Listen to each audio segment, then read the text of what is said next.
It's a beautiful Monday evening here in the Philippines. Good evening if you're from Asia. Good afternoon if you're based in the Middle East and Africa. And good morning if you're from the Americas.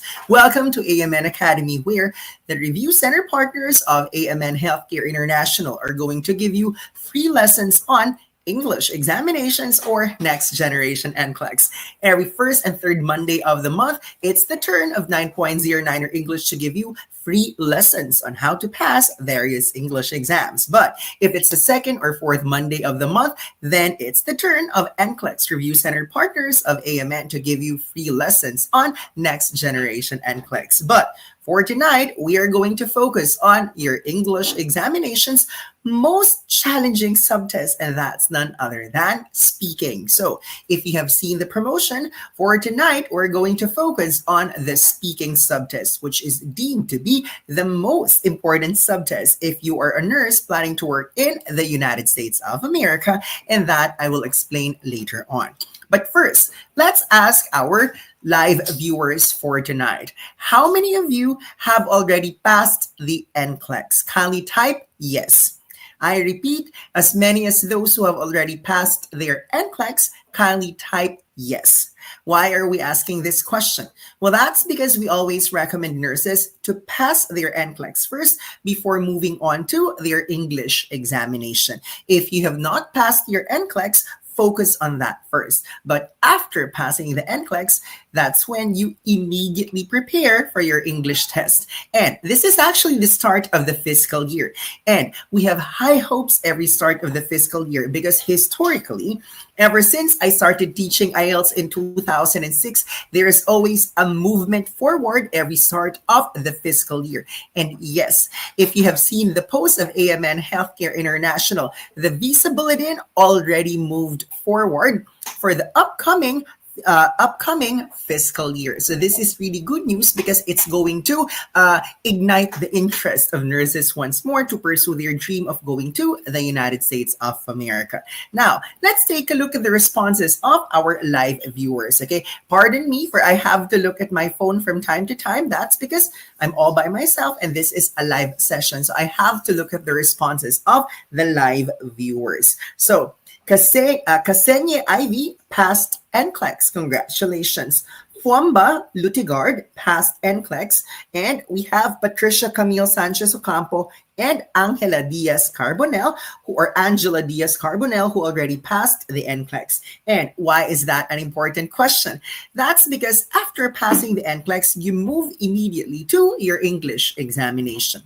So to our 25 live viewers for tonight, will you please tell me the 2 reasons why you need to pass your English examination after the NCLEX? Some people know that they need to pass an English exam, but they do not know what it is for. So will you please use the comment section and type the 2 reasons why you must pass your English examination? Well, some of you are thinking the first one is visa screen. So for your visa screen, there are actually 6 English examinations to choose from. There is IELTS, PTE, OET, MET, TOEFL, and TOEIC. But that is the first reason. But what about the second reason? There is another reason why you need to pass your English test. Let's see the comment section if some of you were able to guess it correctly. None for now? So let me tell you. The second reason is what we call license endorsement.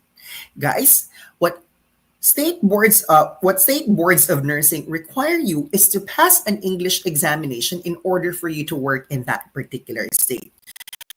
While the 6 examinations mentioned earlier are accepted all over the United States for visa screen application, not all state boards of nursing accept all of these English exams. So here's my next question.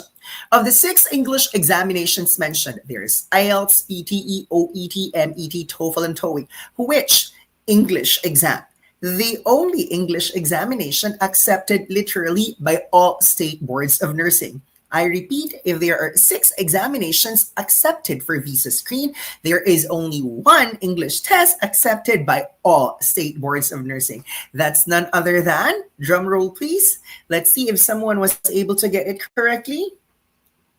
Yes, that is for nursing board. It's the IELTS. That's why every time we conduct a live session here on AMN Academy, we always focus on the IELTS. This is not to say that the other examinations are not accepted by the other state boards. It's just that there are certain state boards, say for instance, one only accepts IELTS and TOEFL. All other exams are not accepted. Or another state accepts IELTS, TOEFL, and PTE, but not the other English tests. Or another state accepts IELTS, TOEFL, OET, but not the other English exams. Or another state accepts IELTS and MET, but not the other English exams. That is to say, IELTS is the safest choice because regardless of which state you're planning to go to, you can reach for your American dream if you pass the IELTS. But let's focus on the speaking subtest. Ms. Malanes, can we please share our slides for tonight? So thank you so much for that. Let's begin with the required band scores for nurses to work in the United States of America. If it's IELTS, your speaking grade must be 7. And then the overall band score must be 6.5. That is to remind you, you do not need to get a specific band score for listening, reading, and writing. All you have to do is to get a 7 in speaking and 6.5 overall band score, and you're good to go to the United States of America. But someone asked me, what grades are we supposed to get for listening, reading, and writing in order to get 6.5 overall band score? Well, the recommendation is, mathematically speaking, that is for you to get a 6 in listening, a 6 in reading, and a 6 in writing, plus a 7 in speaking. That is going to give you 6.5 overall band score. Someone argued with me, excuse me, but mathematics tells us 3 6s and 1 7 is 6.25, and that is not 6.5. Mathematically speaking, that is correct. But in IELTS, there is no such thing as 0.25 or 0.75.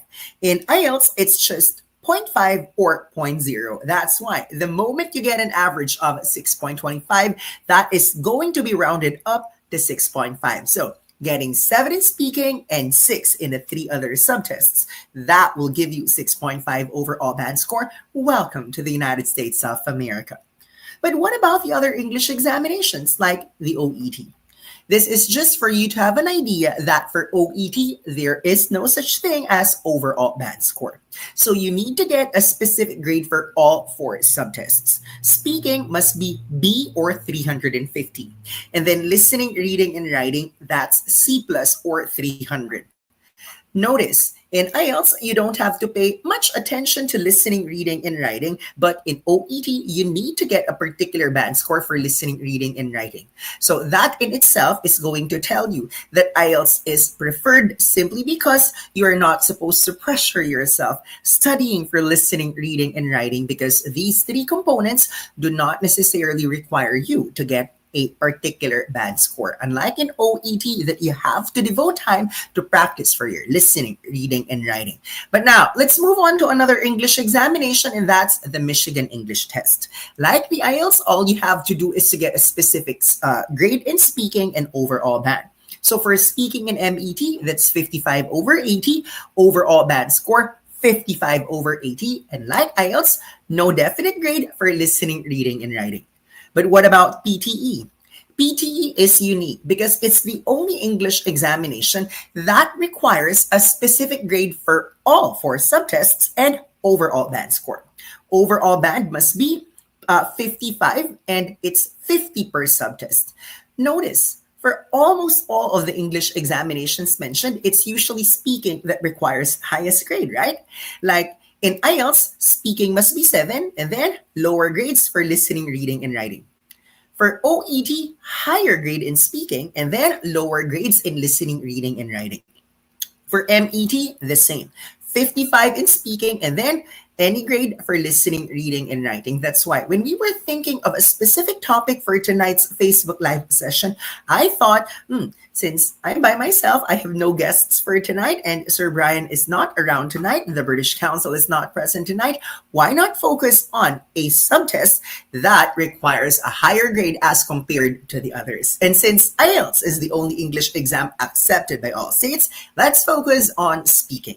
So IELTS speaking subtest is not conducted together with the written exams.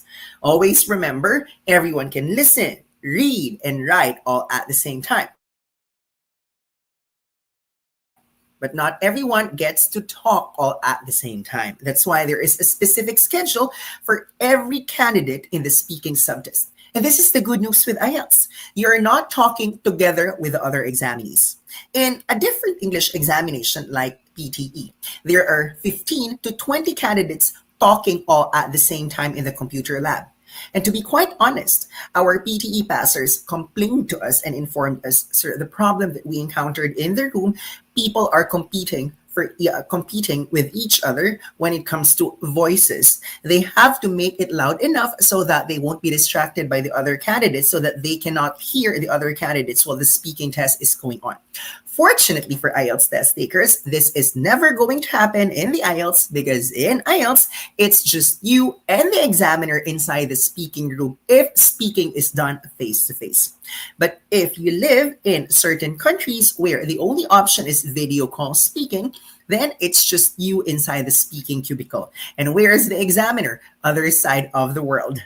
Probably you are based in, say, for instance, Kenya, and then your examiner is, for instance, an Australian based in China. Or what if you are from the Caribbean and then your examiner is Canadian based in Kazakhstan? Or you're a Filipino nurse taking the test in the Middle East and your examiner might be an American who lives in New Zealand. So this is the case in IELTS speaking. It does not mean that it's always face-to-face. So your examiner might be on the other side of the world. But the good news is you're the only one talking. You don't compete with the voices of other candidates. But what about the sched of the speaking subtest? If you're going to choose morning for your written exams, definitely you're going to have speaking subtest in the afternoon. If you choose the afternoon session for the written exams, when are you going to have speaking? That's in the morning. So that should give you an idea. You're going to complete all the 4 subtests, listening, reading, writing, and speaking in just one day. And the following day, the results are already out. That's the good thing if you're going to choose IELTS on computer. Results are available immediately the following day. Now, let's take a look at the 3 tasks that we have here in front of you. So task 1, this is introduction and interview, and it's going to last for about 5 minutes. So for 5 minutes, the examiner is going to ask you personal questions. Guys, let's take a look at the responses of our live viewers here. May I ask you, what are personal questions that people usually ask? Kindly type your entries here on the comment section. I'll read your answers and share it with everyone. So IELTS speaking task 1, examiner is going to ask you personal questions. Will you please give me examples of personal questions? Let's involve our dear live viewers. Right now, we have 46. Kindly use the comment section and please let me know what are examples of personal questions that people ask, because these are the usual questions that IELTS examiners ask in task 1. I'll give you a clue. Your examiner might ask you to describe yourself. Your examiner might ask you to talk about your favorite food, or your examiner might ask you to talk about your hobby. So these are questions, personal questions related to yourself. What about other personal questions? Let me see. Your examiner might also ask questions about your hometown. So if my examiner asks me, okay, tell us more about your hometown. Well, I might be based in Pasay City here in the Philippines, but my hometown is Davao City. That's where I was born and raised, and I stayed there until 2005. So that is the kind of response that I'm going to mention and focus on in the next 30 seconds. So regarding your hometown, your examiner might ask, compare and contrast your hometown and your current residence. Or your examiner might also ask, compare your hometown 10 years ago and today. Another personal question that your examiner might ask you in task 1, how do you see your hometown 10 years from now? So if you're listening, I hope you're jotting down notes, or if you're not taking notes, the good thing is everything that we're going to talk about for tonight will be made available here on AMN FB page after our Facebook Live session. What are other personal questions examiners ask in task 1? I can think of another topic like job. Your examiner is going to ask you, what can you say about your job? Are you satisfied with your job? What are the things that you'd like to improve in your workplace? Questions like that are typically asked in task 1.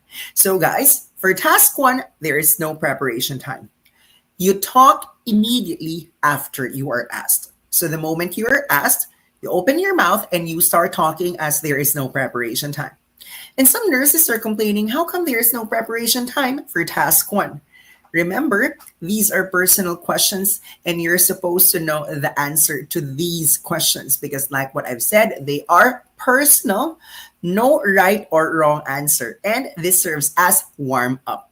The guarantee is your examiner will never ask complicated questions in task 1. I guarantee that because I took IELTS twice. Not that I failed on my first attempt, but I took one academic and one general training. I took one IELTS with the British Council, another IELTS with IDB, and I have been teaching IELTS for 19 years already. I started in 2006, and yes, I can confidently tell you that 19 years later, in the speaking subtest of IELTS Task 1, no complicated questions in Task 1 because this is supposed to be a warm-up round. But I'd like to share a secret in task 1. The examiner will never allow you to finish your responses because the examiners are required to ask 3 questions for each of the 3 topics. This means to say that for task 1 alone, your examiner is going to ask you 9 questions already. When I took the examination, I vividly remember my examiner asking me questions related to my house, and then my favorite food, and then art. All 3 of them in task 1, but mostly personal questions. Let's do the mathematics. If task 1 lasts for about 5 minutes, that's 300 seconds. And if examiners are required to ask you 9 questions, let's do the math, ladies and gentlemen. 300 seconds divided by 9 questions. The answer is your examiner will only allow you to talk for approximately 33 seconds per question. If the examiner feels that you have talked quite long enough, your examiner is going to butt in, interfere, and throw the next question right away without allowing you to finish your responses. So if you notice that your examiner is frequently interrupting while you're talking, do not take it against the examiner. This is perfectly normal in speaking task 1. All you have to do is to focus on the next question. Forget about the previous question, whether you have finished your answer or not, because what's more important is your examiner must ask you 9 questions in task 1. So what is the tip of 9.09er to improve your grade in speaking task 1? Go direct to the point. Be straightforward because you'll never know. In a few seconds' time, your examiner will throw the next question. That is our first most important tip for tonight. Talk right after you are asked because you're only given 33 seconds to finish your response for each question in task 1. Now, let's pay attention to speaking task 2. And what is speaking task 2? As you can see here, it says individual long turn or speech. Your examiner will give you a task card which contains a general question, and there are 3 or 4 guide questions. Let's think of a sample actual question for task 2. Tell me something about an organization based in your neighborhood. So for all of our live viewers for tonight, kindly think of an organization based in the neighborhood and use the comment section. Let's think of as many examples as we can. I'll give you an initial example. Homeowners Association, that could be one. Another, civic organization like Rotary or JCs or Lions or YMCA or Kiwanis. Another example of an organization in the neighborhood, senior citizens group. It could also be a cooperative or it could be a religious organization. These are just some of the possible answers that you can talk about in speaking task 2. But why is task 1 totally different from task 2? If for task 1, you're not given any time to prepare, well, for task 2, your examiner will give you 1 minute. That's 60 seconds to prepare an outline.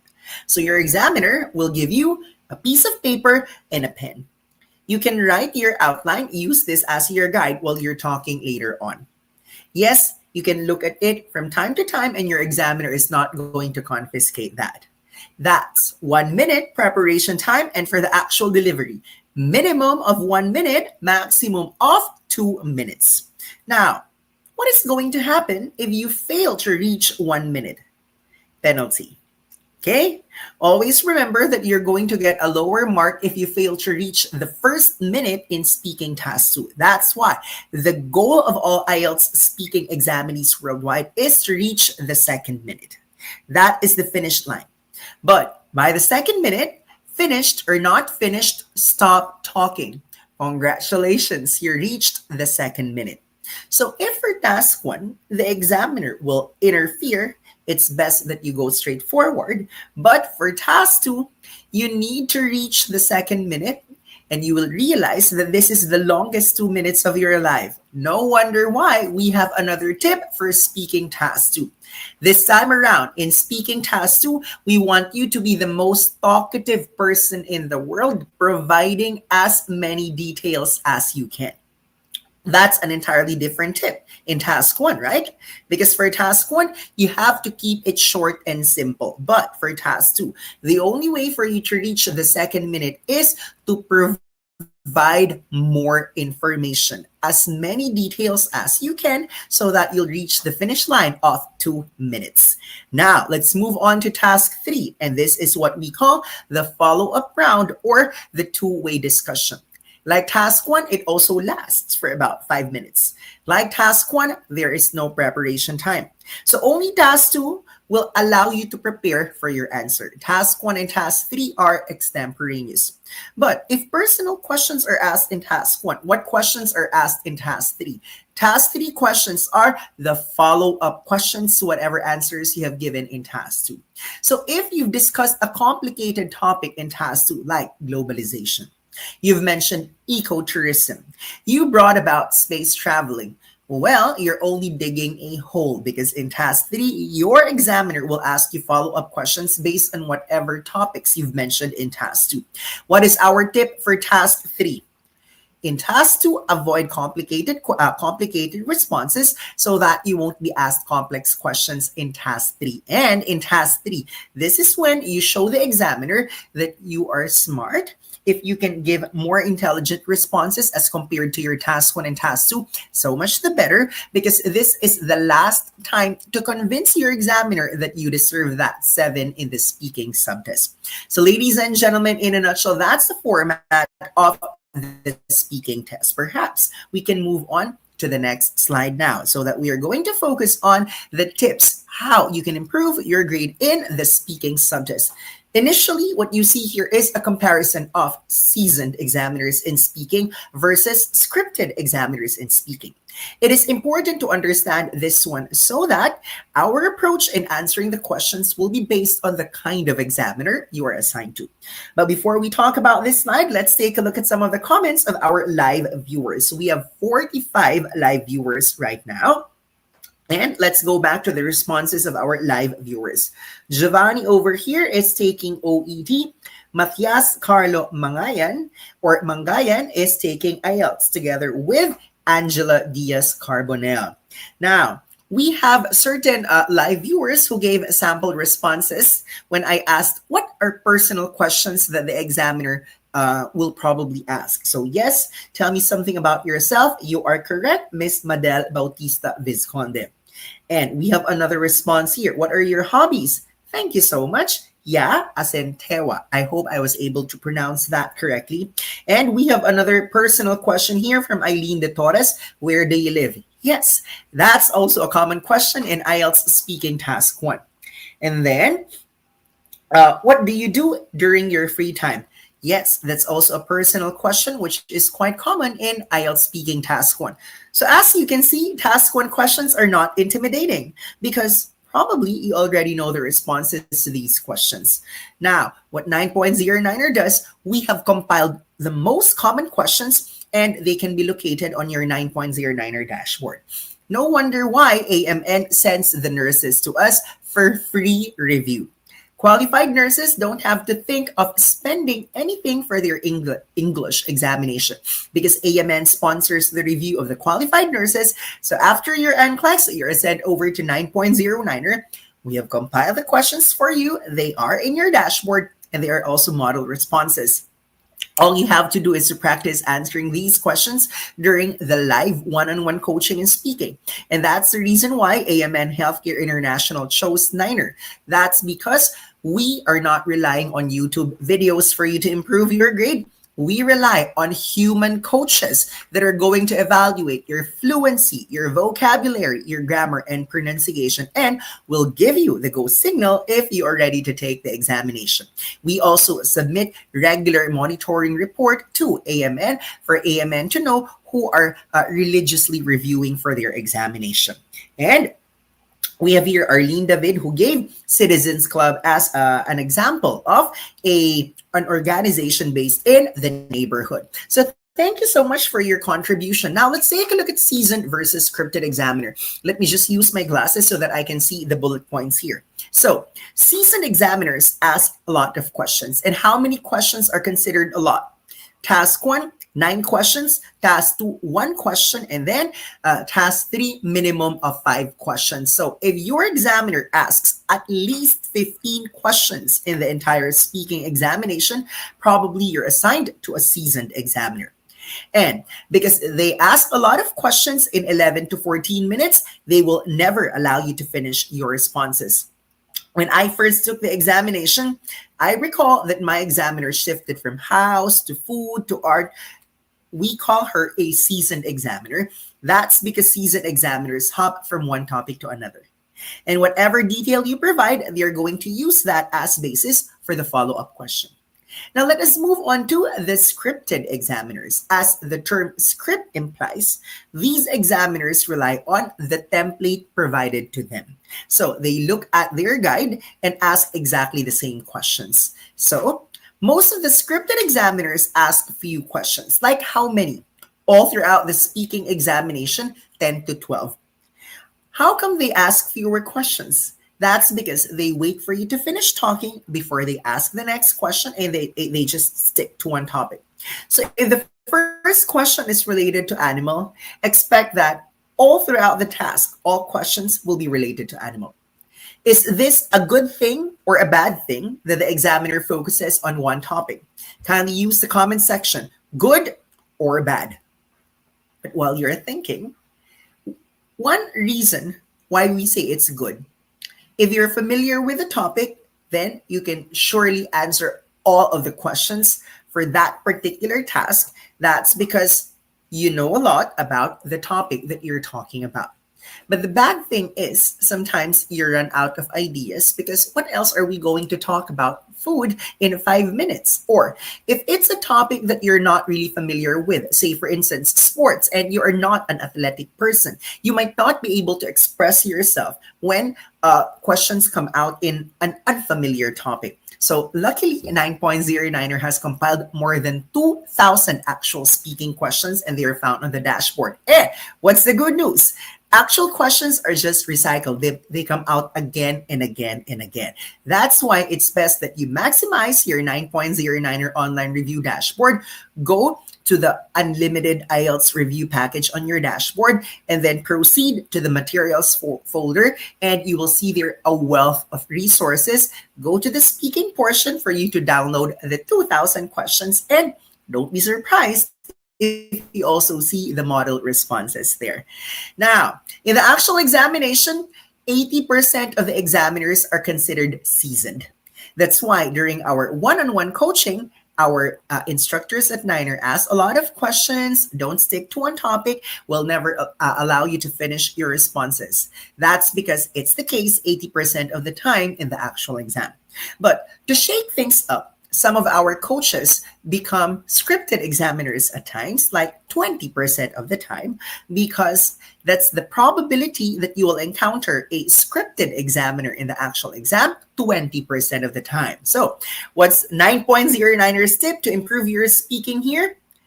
When you practice either with your coach or with your speaking buddy, imagine that the person you are talking to is a seasoned examiner. who keeps on throwing the next question and will never allow you to finish your responses and will ask questions based on the kind of responses that you provide. Now, let's move on to our next slide. For our next slide, we'll be giving you more tips to improve your speaking. But meanwhile, let's take a look at if we have comments from some of our live viewers. Okay, thank you so much, Seymour Castillo, for tagging your friends to our live session for tonight. So if you have joined us just now, this is a free lecture on how to improve your speaking. Earlier, we have compared the different English examinations accepted by the state boards of nursing and by CGFNS or Joseph Silney for your visa screen certification. And while there are six English exams to choose from, AMN highlights the importance of taking IELTS because it's the one accepted by all state boards of nursing. Also, we have mentioned the 3 tasks in the speaking subtest. We gave you a tip per task. And in the previous slide, we emphasized that in the actual exam, 80% of the time, you will be assigned to a seasoned examiner. At least you get to know what to expect. But this time around, what are our approaches that we'd like to share with you if you want to improve your grade in speaking and get 7 and even better? Well, the first one is, let me check, it says, show that you're well informed. I asked one examiner, what's the difference between a candidate who deserves 7 and a candidate who is likely to get the perfect 9.0? And here's what the examiner said. A lot of people can talk in English, but not a lot of people sound smart when they are talking in English.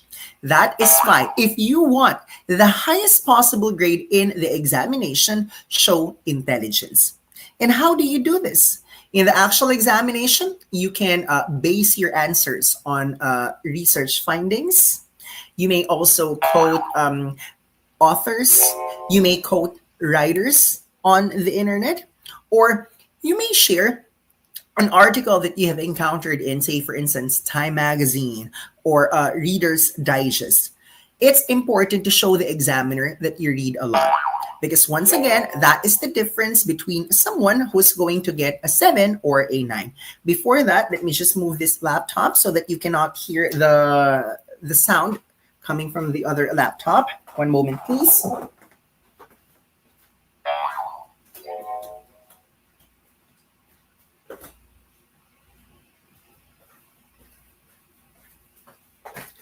Okay, sorry for that. Now, let's continue with our discussion. Some examiners prefer to hear responses from candidates that are not shallow. A lot of examiners say there are a lot of candidates who give superficial responses, but if you want a higher grade in the examination, display intelligence. That's why we are saying show you're well informed.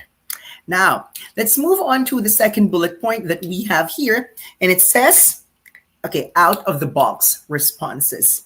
Well, let's share with you an interesting tidbit when our instructor, Philip Edward Aitona, our instructor who is CELTA certified and got the perfect 9.0 in speaking, perfect 9.0 in listening, perfect 9 in reading, perfect 9 overall bad score, and his writing, an 8.0. So how come he got 9.0 overall bad score even if his writing is only 8? Remember what I said earlier, it's the law of averaging. If you get 0.25 as an average, it will be rounded up to the next 0.5. Or if your average is 0.75, it's rounded up to the next 0.0. So when he took the examination, the examiner asked, hey, Philip, tell me something about games that adults play. Initially, when you think of games, maybe you're thinking of sports, right? Or other exercises. But for Philip, this is what he said. Corporate backstabbing is a game that adults play. You see, employees in the corporate world backbite each other. They resort to all sorts of sour graping in order for them to climb the corporate ladder to reach the ultimate, the apex, the pinnacle of success, but usually at the expense of fellow employees. All they do is to preserve their self-interests, but often at the expense of other people. That is an answer that you don't get to hear often. Definitely, we call it out of the box. So, once again, if you want a higher grade in the speaking subtest, do away with common responses that people hear.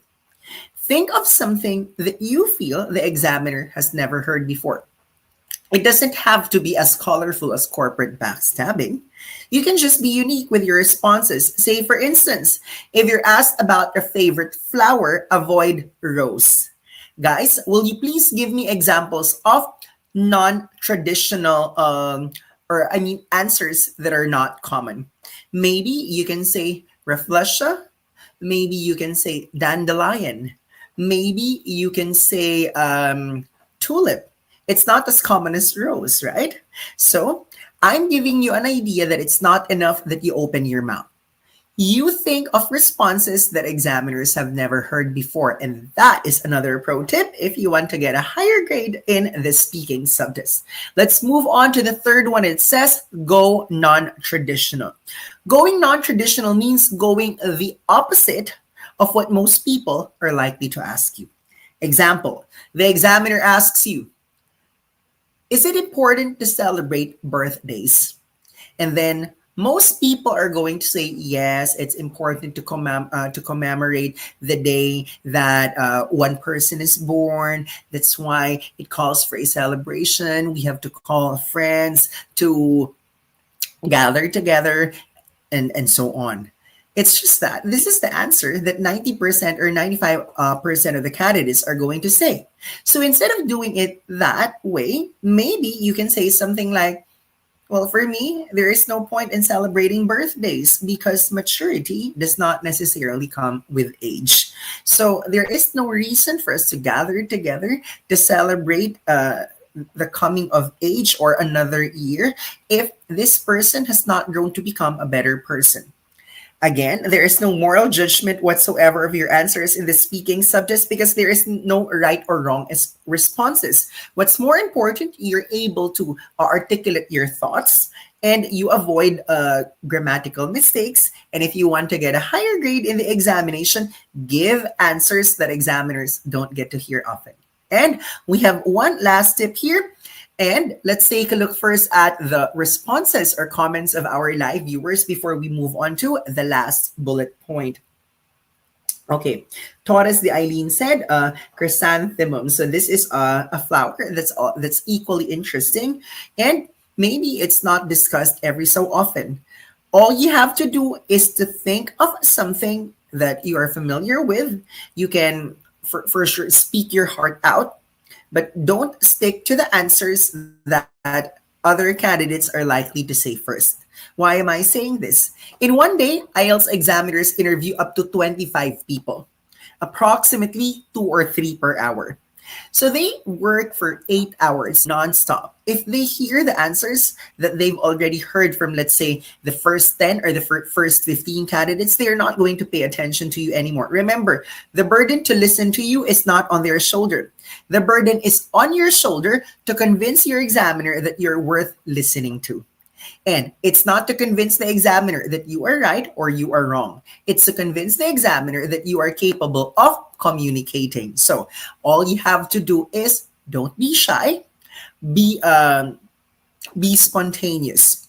Now, our last bullet point here states, okay, go direct to the point versus be a blabbermouth. If you are assigned to an examiner who is seasoned, then it's best that you go direct to the point because you don't have all the time in the world to deliver a long response, right? But if you're assigned to a scripted examiner, and you would know that after maybe the 3rd minute or 4th minute of your speaking examination, this is when you maximize the entire time so that you'll be asked fewer questions so that you have more time to talk about exactly the same topic. It's quite tiring to think of a new answer every time. So if I were you, maximize the time that you have. So I'll give you an example of a direct to the point response. Well, what can you say about rain? Okay, Rain in natural sciences is known as precipitation, and it comes in the form of water. And for me, it is both boon and bane. Well, boon because it serves as natural irrigation to the crops of farmers, but bane because in excessive amount that could lead to flash flood. And sometimes it's not just destruction of property, but sometimes life it is at stake because we know for a fact that there are people who die after heavy flooding. Period. That is a short response to the question, what can you say about rain? It's short and sweet. It's direct to the point, and everything is already there. It encompasses everything there is to say about rain. What rain is, what makes it good, and what makes it bad. But how come I did not mention the word good and I did not mention the word bad? That's because in the speaking subtest or in IELTS in general, IELTS examiners need you to avoid the words good, bad, small, big, happy, sad. They're too generic. Look for a more specific term. Say, for instance, don't say very small, say diminutive. Or don't say very big, say massive. I'm sure you have encountered some of these tips before, but I'm here to reiterate. In IELTS, look for something specific. Avoid the common and broad or general terms like big, small, happy, sad, good, bad.